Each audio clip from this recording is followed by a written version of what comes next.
ভারতের গভীর উদ্বেগ, বিশেষ করে তিস্তা নিয়ে প্রভাব বলয় হারানোর শঙ্কা, বাস্তবসম্মত অবস্থান যা দেখছি। ভারতের সংবাদ মাধ্যমগুলো নিয়ে আজকে আমরা কথা বলতে চাই স্যার। ভারতের সংবাদ মাধ্যমগুলো গত বেশ কয়েকদিন ধরে এই বিষয় নিয়ে ধারাবাহিকভাবে নিউজ করছে, তাদের অ্যানালিস্ট যারা আছেন তাদের বক্তব্য নিয়ে। আমি আলোচনায় যাবার আগে কয়েকটি গণমাধ্যমের খবর উল্লেখ করতে চাই।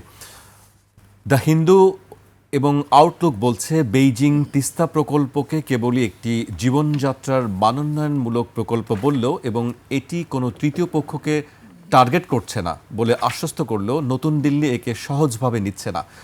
ভারতের দীর্ঘদিনের পানি কূটনীতির ফাঁক গলে চীন যেভাবে এই প্রকল্পে ঢুকে পড়েছে তাকে ভারতের কূটনৈতিক ব্যর্থতা হিসেবেও কেউ কেউ দেখছেন। ইন্ডিয়া ন্যারেটিভ বলছে কিছু চরমপন্থী ও জাতীয়তাবাদী ধারার ভারতীয় বিশ্লেষক মনে করছেন শেখ হাসিনা সরকারের আমলে ঢাকা যেভাবে ভারত ও চীনের মধ্যে একটি ভারসাম্য নীতি বজায় রাখত, বর্তমান সরকারের নীতি তার চেয়ে অনেক বেশি চীনপন্থী বা হাইপার প্র্যাগম্যাটিক। তাদের মতে বাংলাদেশ অর্থনৈতিক সংকটের কারণে চীনের প্রতি অতিরিক্ত কাঠামোগতভাবে নির্ভরশীল হয়ে পড়ছে, যা ভারতের জন্য চাপের। স্টার্ট নিউজ গ্লোবাল নামে আরেকটি সংবাদ মাধ্যম বলছে কিছু ভারতীয় কৌশলগত বিশ্লেষক ভারতকে বাস্তবতা মেনে নিয়ে আরও চতুরতার সঙ্গে খেলার পরামর্শ দিচ্ছেন। তারা বলছেন বাংলাদেশের উন্নয়ন এবং ঋণের জন্য চীনের মতো বড় অর্থনৈতিক অংশীদার প্রয়োজন। বাংলাদেশ তার সব ডিম্বাণু এক ঝুড়িতে, কেবল চীনের ঝুড়িতে রাখছে না, তারা ভারতের সাথেও সম্পর্ক স্বাভাবিক করার চেষ্টা করছে। তাই ভারতের উচিত আতঙ্কিত না হয়ে বাংলাদেশের অর্থনৈতিক ও বাণিজ্যিক চাহিদাকে নিজেদের অনুকূলে ব্যবহার করা। আরও অনেকগুলো বিষয় আছে, সেগুলো আমি হয়তো স্যার পর্যায়ক্রমের সুযোগ পেলে উল্লেখ করার চেষ্টা করব। একটা জিনিস আমরা দেখছি যে ভারতীয় সংবাদ মাধ্যমের একটি উদ্বেগ কাজ করছে, পাশাপাশি যারা থিঙ্ক ট্যাঙ্ক আছেন তারা একটা পরামর্শ দিচ্ছেন যে আসলে বাংলাদেশের সঙ্গে কিভাবে সম্পর্ককে ঠিক রাখা যায়। স্যার, আপনার কাছে কি মনে হয় তাদের এই উদ্বেগের কারণটা কী? ধন্যবাদ। দেখেন, ভারতের উদ্বেগ তো নতুন কিছু না।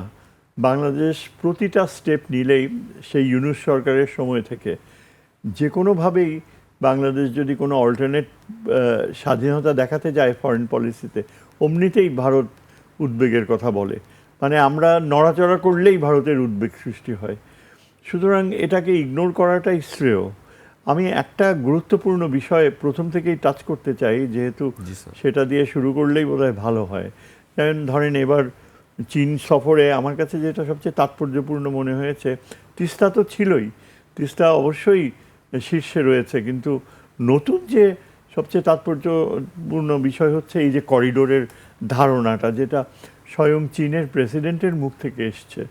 যেহেতু এটা চীনের প্রেসিডেন্টের মুখ থেকেই এসছে এবং তার আগের ঘটনাবলিতে এই বিষয়টা উত্থাপিত হয়নি, সুতরাং চীনের প্রেসিডেন্ট এই যে প্রপোজালটা দিয়েছে যে সরাসরি চায়না থেকে একদম ঢাকার চট্টগ্রাম পর্যন্ত যে করিডোর হবে, করিডোর শব্দটা আসলে ঠিক না, যে রাস্তা তৈরি হবে, আসলে মায়ানমারের থ্রুতে একটা ট্রানজিট, তারপর সরাসরি রেল রোডও হতে পারে বা সরাসরি গাড়ি চালাবার রাস্তাও হতে পারে সেটা। আর করিডোর বললে অনেকটা মনে হয় একটা ষড়যন্ত্র তত্ত্ব। ভারতীয়রা খুব পছন্দ করে এই শব্দটা ব্যবহার করতে। তবে আমার ধারণা যে এই যে চীনের প্রেসিডেন্টের মুখ থেকে এটা বের হয়েছে, প্রথম কথা হচ্ছে যা কিনা ভারতীয় সংবাদ মাধ্যম অলরেডি শুরু করে দিয়েছে বলা, অলমোস্ট প্রায় নিশ্চিতভাবে এক মহিলা আজকে শুনলাম একটা পডকাস্টে বলছে যে বাংলাদেশ তো অবশ্যই এই প্রস্তাব গ্রহণ করবে না, কেননা বাংলাদেশ বলবে যে যতদিন না মায়ানমারে গৃহযুদ্ধ শেষ হয় ততদিন এই প্রস্তাব মানা সম্ভব না।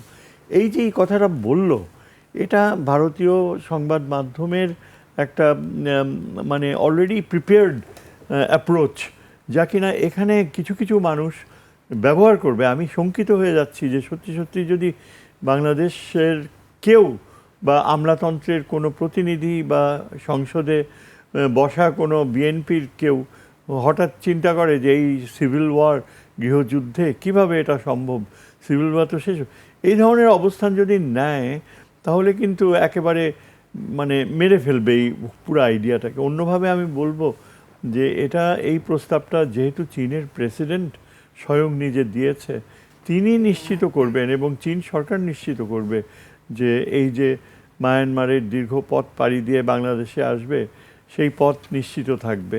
কেননা আমরাও জানি ভূ রাজনীতির ছাত্র হিসাবে যে আরাকান পর্বতমালার পশ্চিম দিকটায় যেখানে এই আমাদের আরাকান আর চীন রাজ্য রয়েছে, এই জায়গাটা সংকট রয়েছে।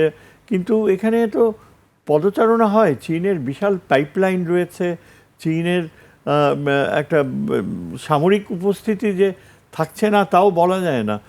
চীন স্টেটে আর আরাকানে গেলেই একটা চীনের একটা পোর্ট রয়েছে বঙ্গোপসাগরে। সমস্ত কিছুই কিন্তু দেখা যায় যে চীনের নিয়ন্ত্রণের মধ্যে আছে। আর তাছাড়া আরাকান আর্মি তো চীনের অস্ত্র ব্যবহার করে, চীনের বিরুদ্ধে কোনো অবস্থান নেবে এটা অকল্পনীয়। আবার যদি পূর্ব মায়ানমারে দেখেন, আরাকান পর্বতমালার ওই পাশটায় মূলত শান, ক্যারেন, কাচিনরাই নিয়ন্ত্রণ করে। এরা সবই কিন্তু চীনা গোত্রভূত এবং এরা ক্ষণে ক্ষণে চীনে যায়, চীনে আশ্রয় নেয়। মায়ানমার বাহিনীর হাত থেকে বাঁচার জন্য তারা চীনের সাথে সংযোগ স্থাপন করে। এরা কখনো ওই আরাকান পর্বতমালার পূর্বে এরা কখনো বাধা সৃষ্টি করবে না। আর তাছাড়া আরেকটা ব্যাপার হচ্ছে যে চায়নার কুনমিং থেকে মন্দালয় পর্যন্ত অলরেডি রয়েছে, সড়ক ব্যবস্থা রয়েছে। ভারতের থাইল্যান্ডের দিকে যায় ভারতীয়রা, মায়ানমারের ভিতর দিয়েই যায়, থাইল্যান্ডে প্রবেশ করে। সেখানেও তো আমার কথা হচ্ছে এই যে যারা এখানে যদি কেউ বলে বা আর্গিউ করে, এটা এত স্থূল আর্গুমেন্ট হবে যে সিভিল ওয়ার শেষ হবে। সিভিল ওয়ার কখনো শেষ হবে না মায়ানমারে। এটা ওদের গোত্রগত বাস্তবতা, এটা ওদের সেন্টারের কন্ট্রোলের বিপক্ষে বিভিন্ন গোত্রের একটা কর্তৃত্ব স্থাপন করার অর্থনৈতিক স্বার্থ জড়িত রয়েছে। এভাবেই এই মায়ানমার রাষ্ট্র চলে এসছে, মায়ানমারের ধারণা চলে এসছে, ভবিষ্যতে এভাবেই চলতে থাকবে। আমরা যতই মনে করি না কেন যে ভেঙে যাবে বা যুদ্ধ শেষ হবে, তার কোনোটাই হওয়ার সম্ভাবনা আমি দেখি না। আর তাছাড়া এরকম এক্সাম্পল আফ্রিকাতে রয়েছে। আফ্রিকাতে চীন যে রেলওয়ে করেছে, সেই রেলওয়ে বিভিন্ন দেশের হার্টের উপর দিয়ে চলে গিয়েছে এবং সেখানে যে গোত্রগত দ্বন্দ্ব সেই রাষ্ট্র তৈরি করার সময় থেকে চলে আসছে। কারণ জিওমেট্রিক বাউন্ডারিজ যাকে বলি, স্ট্রেট লাইন টেনে দিয়ে বাউন্ডারি তৈরি করা হয়েছে এবং সেখানে তো গোত্রগত দ্বন্দ্ব কত রকমভাবে চলে এসছে সেখানে। বাংলা কিউআর যেখানে নগদ পেমেন্ট সেখানে সারা দেশে 10 লাখেরও বেশি মার্চেন্টে নগদে পেমেন্ট করুন খুব সহজে। চাইল্ড সোলজার্স ইন্ট্রোডিউস হয়েছে। সেই গোত্রগত দ্বন্দ্বের কারণে চীনের রেলওয়েজ তো থেমে থাকে নাই। আজকে বৈপ্লবিক পরিবর্তন হচ্ছে আফ্রিকান দেশগুলোর জীবনযাত্রায়, just because of this connectivity. সুতরাং অবশ্যই আশা করা যায়, আমি মনে করি যে আমাদের সরকারের উচিত ছিল, যখন চীনের প্রেসিডেন্ট প্রস্তাব দিল, সাথে সাথে আমাদের প্রধানমন্ত্রীর উচিত ছিল গভীর আস্থার সাথে চীনের এই প্রস্তাবকে তাৎক্ষণিকভাবে অ্যাকসেপ্ট করে নেওয়া। যে we are honoured, we are privileged Mister President that you have offered this proposal. আমরা জানি যে যখন এই যে মায়ানমারের রোহিঙ্গা সমস্যা শুরু করা হয়, তখন আমরা অনেকেই সিনিয়র কূটনীতিক যারা ছিল, যারা এখন রিটায়ার করে গেছে, তাদের সাথে কথায় কথায় বলতাম যে ভাই তোমরা মিলিটারি স্টেপস নাও না কেন? রোহিঙ্গাদের ফেরত পাঠাতে হলে আমাদের অবশ্যই সামরিক পদক্ষেপ নিতে হবে। তখন এদের খুব স্ট্রং অবস্থান ছিল, ফরেন মিনিস্ট্রিরই খুব স্ট্রং অবস্থান এই ছিল যে আমরা এই রোহিঙ্গা ইস্যুটা একটা আন্তর্জাতিক বিষয়, সেটা জাতিসংঘ দেখবে, মার্কিন যুক্তরাষ্ট্র দেখবে, আমরা কেন এর পেছনে আমাদের সম্পর্ক মায়ানমারের সামরিক বাহিনীর সাথে ক্ষতিগ্রস্ত করব? আমাদেরকে ভবিষ্যতে মায়ানমার হয়ে চীনে যাওয়ার রাস্তা তৈরি করতে হবে, সেটা চীনকে রাজি করাতে হবে। সেটাই হচ্ছে আমাদের একটা বড় কৌশলগত উদ্দেশ্য। এক্স্যাক্টলি এই পজিশন ছিল ফরেন মিনিস্ট্রির। কাজেই আজকে এটা নিশ্চিতভাবে বলতে পারি যে এই যে প্রস্তাব দিয়েছে চীনের প্রেসিডেন্ট, এটা অনতি বিলম্বে আমাদের চীনকে জানিয়ে দেওয়া উচিত। এবং এটা নিয়ে যারা বাধা সৃষ্টি করবে, যারা বলবে সিভিল ওয়ার হচ্ছে, আমরা কেন ঝুঁকিতে যাব, চীন অনেক বেশি লাভবান হবে, আমরা কেন মার্কিনীদের অনাস্থায় যাব, এগুলো এত অসংলগ্ন যুক্তি যে এগুলো তাচ্ছিল্য ছাড়া আর কোনো কিছুই করা উচিত না। মার্কিন যুক্তরাষ্ট্র আসলে চাইবে, তাদের অ্যাডমিনিস্ট্রেশন চেঞ্জ হচ্ছে, তারা দেখতে চাইবে চীনের সাথে আমাদের যোগাযোগ ঘটে উঠুক। আপনি দেখেন এখানে যে মার্কিন রাষ্ট্রদূত ঘুরে বেড়াচ্ছে সারা শহর আনন্দে, কত রকমভাবে আমাদের এখানকার খাবার টেস্ট করছে। সেদিন দেখলাম যে তিনি ঘুরে ঘুরে বিভিন্ন জায়গায় যে সেখানকার ল্যাঙ্গুয়েজ, কালচার এসব নিয়ে কথাবার্তা বলছে। এগুলো ডিসপ্লে করছে কেন? ডিসপ্লে করছে এই জন্য যে মার্কিনিরা খুব খুশি হচ্ছে যে ভারতের গালে একটা চপেটাঘাত পড়ুক। এখন আপনি যেই কথাটা বললেন যে আরও অন্যান্য তিস্তার ব্যাপারটাও আমি বলি, যে আমি একটু বেশি সময় নিয়ে নিচ্ছি, তারপরেও এটা সত্যি কথা যে তিস্তার প্রশ্নে অবশ্যই এখন জিওপলিটিক্স সবচেয়ে বড় প্রাধান্য পাওয়া উচিত, পাচ্ছেও। তিস্তার ভিতর দিয়ে এখন ভারত এত প্রোপাগান্ডা করছে, তাদের ভাষ্যকাররা একেবারে মুখের ভাষাকে রসে পরিণত করছে, যে আমাদের ভিতর দিয়ে, আমাদের নদীর ভিতর দিয়ে কিভাবে বাংলাদেশ তিস্তা প্রজেক্ট চীনকে দেয় আমরা দেখে নেব। এদের একটু বোঝা উচিত যে তিস্তা অরিজিনেট করে সিকিমের বাউন্ডারি খুব কাছেই হচ্ছে চীনের বাউন্ডারি। আর সবচেয়ে বড় কথা হচ্ছে ব্রহ্মপুত্র অরিজিনেট করে তিব্বতে, এবং চায়না অলরেডি ভিক্টর গাও, চায়নার সবচেয়ে প্রভাবশালী যে স্কলার, যিনি চীনের একটা বিশ্ববিদ্যালয়ের অধ্যাপক, বিভাগীয় প্রধান এবং প্রায় ইন্টারপ্রেট করেন, ঠিক তেহরানে যেমন এক ভদ্রলোক রয়েছে তেহরান ইউনিভার্সিটিতে, ঠিক ভিক্টর গাও ক্লিয়ারলি বলে দিয়েছে যে India is not exactly an upper riparian river. India really, চীনকে বলা যায় আপার রাইপেরিয়ান, কেননা ব্রহ্মপুত্রের বেলায় চীন এতই শক্তিশালী যে চীনের পানির গর্জের 3 গর্জেস ড্যামের কারণে ভারতের টিপাইমুখ ড্যাম উড়ে গেছে। আমরা এত অ্যাপিল করতাম, তখন তারা শুনে নাই, এখন বাধ্য হয়ে শুনছে।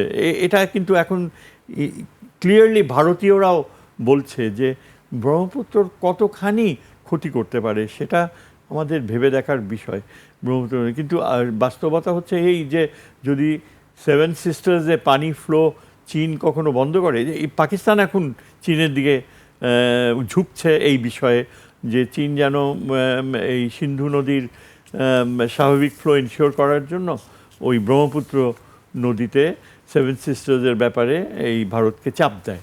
এখন আমরা তো তিস্তার দায়িত্ব চীনকে পুরোপুরি দেওয়া উচিত। এমন খবর কেন পড়ি যে খুব শিগগিরই তিস্তার কাজ শুরু হবে, খুব শিগগিরই সেখানে নানা রকমের কাজ হবে। আমরা এই খবর দেখতে চাই যে চীন তিস্তা পারে স্থাপনা গড়ে তুলছে, ঠিক পদ্মা সেতুর বেলায় যেমন তারা একেবারে মেটেরিয়াল স্থাপনা গড়ে তুলবে। আমরা দেখতে চাই শত শত চীনা টেকনিশিয়ানসরা আসা শুরু করেছে। আমরা দেখতে চাই plane loads of Chinese equipment, এগুলো ভিজিবল হওয়া উচিত, যাতে ভারত বোঝে যে কত বড়ভাবে আমরা চীনকে ইনভলভ করছি এবং প্রয়োজনে নিরাপত্তা ব্যবস্থাকে সংহত করার জন্য। কিন্তু আমাদের নীতি হচ্ছে সব কিছু যেন আমরা নিজেরা করছি, চীনকে আমরা একটা বিশেষ দায়িত্ব দিব। এই অ্যাপ্রোচ রং, এই অ্যাপ্রোচ মানুষ চায় না। এবং আমরা বলতে চাই, আমরা দেখতে চাই যে আমাদের এই প্রধানমন্ত্রী যেন ওই ট্রোজান হর্স যারা, তাদেরকে যথাযথ এই ব্যাকগ্রাউন্ডে ঠেলে দেয়। এবং সেটাই হচ্ছে একটা বড় প্রশ্ন, যে প্রধানমন্ত্রী কি চীনকে অবিলম্বে জানাবে আপনারা তিস্তা প্রজেক্টের পূর্ণ দায়িত্ব নিয়ে নিন এবং পূর্ণতার সাথে সেখানে সমস্ত প্রক্রিয়া বসিয়ে দিন। সুতরাং এই যে আমি বললাম যে তিস্তার ব্যাপারটা চীনকে সম্পূর্ণভাবে দিলে যেটা হবে যে আমরা তিস্তার পানির আন্তর্জাতিক আইন অনুযায়ী ফ্লো দেখার ব্যাপারে ভারতকে বাধ্য করতে পারবে চীন, একমাত্র চীনই পারবে। সুতরাং ওয়ার্ল্ড ব্যাংক আর ওই যে অন্য দেশ জাপান এদের ইনভলভ করার ব্যাপারে আমার মনে হয় ভুলে দেওয়া উচিত। চীনকে সর্বাত্মকভাবেই দায়িত্ব দেওয়া উচিত। সেদিক থেকে আমরা কখনো লুজার হব না। হোপফুলি আমাদের সাথে পাকিস্তান থাকবে, পাকিস্তানেরকেও সেখানে এই তিস্তা পার না ওই উত্তরবঙ্গে অবশ্য ইনভলভ করা অপরিহার্য। চীনকে আমন্ত্রণ জানাতে হবে লালমনিরহাটে বেস ফেসিলিটি করুক তারা, যাতে যতদিন না চীন থেকে আমরা এই বিমান পাই, চীনের বিমান বাহিনীর একটা অংশ আমাদের লালমনিরহাট প্রোটেক্ট করবে।